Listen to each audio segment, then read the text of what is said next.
ৰাইজে কথাটো বেছি জটিল কৰিব নালাগে নেকি? যুদ্ধ লগাৰ কাৰণে কিজানি সি আহিব নোৱাৰিলে। এতিয়া শুনিবলৈ পাইছোঁ যুদ্ধ বোলে কমিছে। সিটো আহি ওলাবহিও পাৰে। হ'লেওতো সি সেই খা খবৰ চিঠি পত্ৰ একোৱেই দিয়া নাই। নাই, চিঠি নাই, খবৰ নাই। ইয়াৰ পৰা ফোন কৰিলে তাক জনা মানুহো কোনো নাই। সেইটো আকৌ কেনে কথা? আমি দেখোন আমাৰ ল'ৰা খা খবৰ সদায় পাই আছো। আমাৰ আকৌ বহুতে ইয়াত আঙুঠি পিন্ধাই সেইফালে ধুনীয়া ছোৱালী পালা ঘৰ সংসাৰ কৰি পেলাই। সেইটোৱেইটো ডাঙৰ কথা হৈছে, সেইটোৱেই হৈছে। নাই নাই, মোৰ দৰে তেনেকুৱা নকৰে। সেইটো হ'লেহে বৰ দিগদাৰ হ'ব। ৰাইজ, আমাৰ বৰ সমস্যা হৈছে নহয়। এইখন ঘৰে বোৱাৰী কৰি আনিব বুলি এতিয়া আমাৰ ভণ্টিজনীক ঘৰতে আজীৱন কইনা সজাই ৰাখিম নেকি? তাতে তাই বিয়া ঠিক হৈ আছে বুলি জনাৰ পিছত বহুত ল'ৰা আহি ঘূৰি গৈছে।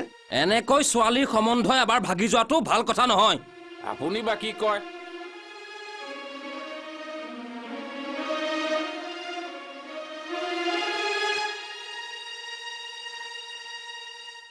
এখেতসকল বিপদতে পৰিছে। আপোনালোককে সাক্ষী কৰি মই এদিন তাইক মোৰ ঘৰৰ বোৱাৰী কৰিম বুলি কথা দিছিলোঁ। এতিয়া যদি ৰাইজে মানি লয় তেতিয়াহ'লে মই আন এটা প্ৰস্তাৱ দিব পাৰোঁ। মোৰ ডাঙৰ ল'ৰাটোলে তেখেতৰ কন্যা যদি বিচাৰোঁ তেতিয়াহ'লে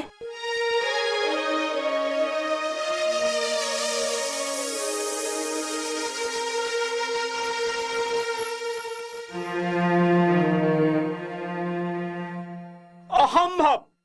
জাত কুল নথকা ল'ৰালৈ মোৰ ছোৱালী মই দিব নোৱাৰো দেই। হেও, মাক বাপেকৰ কোনো ঠিকনা নাই। আমি গোটেই ৰাইজখনেইতো জানো ইয়াক কোনে আনিছিল। সেইজনীতো আছেই নহয়। আপোনালোকে যি জানে সেয়া সঁচা নহয়। সি অনাথ নহয়, সি মোৰেই ল'ৰা। সি মোৰ যৌৱনৰ এক ভুলৰ পৰিণতি।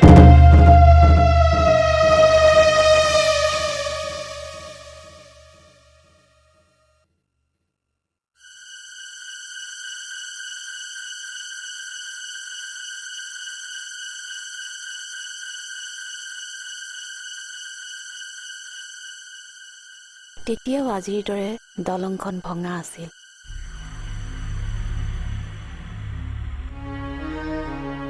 এদিন হঠাৎ পানীত পৰাত তেখেতেই মোক পানীৰ পৰা বচালে। তাৰ পিছৰে পৰা আমি দুয়ো ক'ব নোৱাৰাকৈ নিবিড় হৈ গ'লোঁ। কিন্তু বিয়াৰ আগতেই মোৰ কোলালৈ আহিল দীপ। সমাজৰ ভয়ত আমি দুয়োৱে তাক গতাই দিলোঁ মোৰ ভনী তৰাৰ হাতত।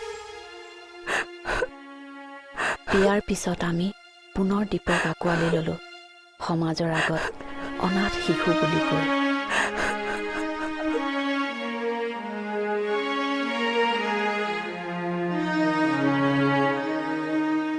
সমাজৰ বান্ধোনৰ বাবে আমি তাৰ আচল পৰিচয় লুকুৱাই ৰাখিছিলোঁ।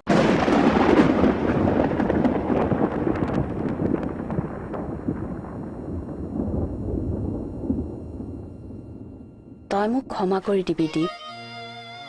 আজি সমাজৰ আগতে এই কথাকেইটা ক'বলৈ পাই মই বৰ আনন্দ পাইছোঁ। তই মোক ভুল নুবুজিবি।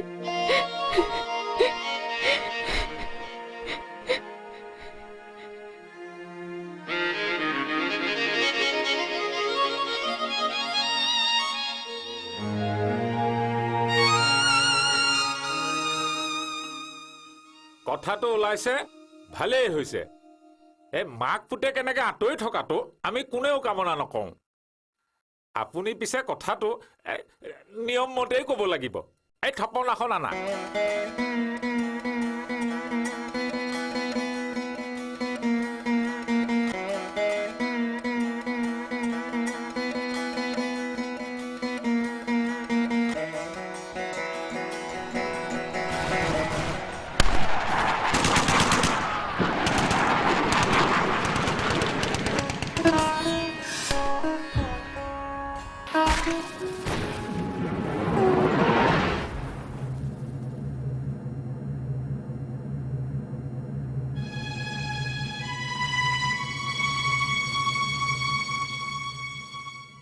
মা, মোক ক্ষমা কৰিব।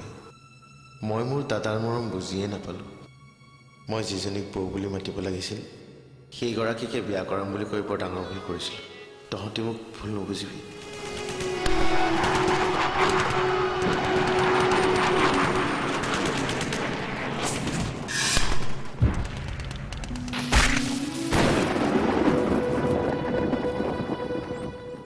ৰাইজ মোক ক্ষমা কৰিব অহাবাৰ ছুটীত আহিলে জানমণিক নবৌ হিচাপে আমাৰ ঘৰত লগ পাম বুলি আশা কৰিলোঁ মা আহিয়ে কিন্তু দাদাৰ বৰ ভৰিত ধৰি সেৱা কৰিবি ভগৱানৰ ওচৰত প্ৰাৰ্থনা কৰিবি যুদ্ধ শেষ কৰি সকলোৰে যাতে মই ঘৰলৈ উভতি আহিব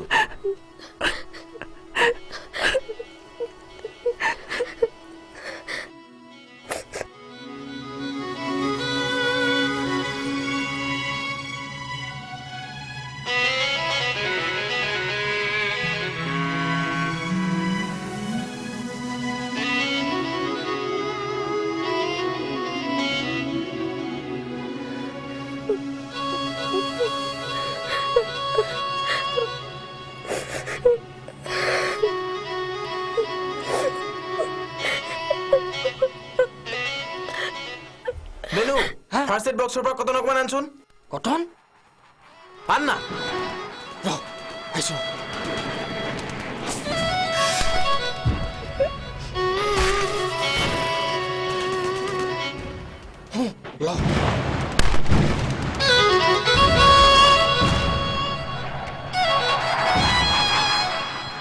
এতিয়াহে শান্তি এই গাঁৱৰ বিহুগীতবোৰে বৰ আমনি কৰি থাকেও একো শব্দকে নুশুনি খালি বিহুগীতবোৰে বাজি থাকে এতিয়া চাম কেনেকে নালাগে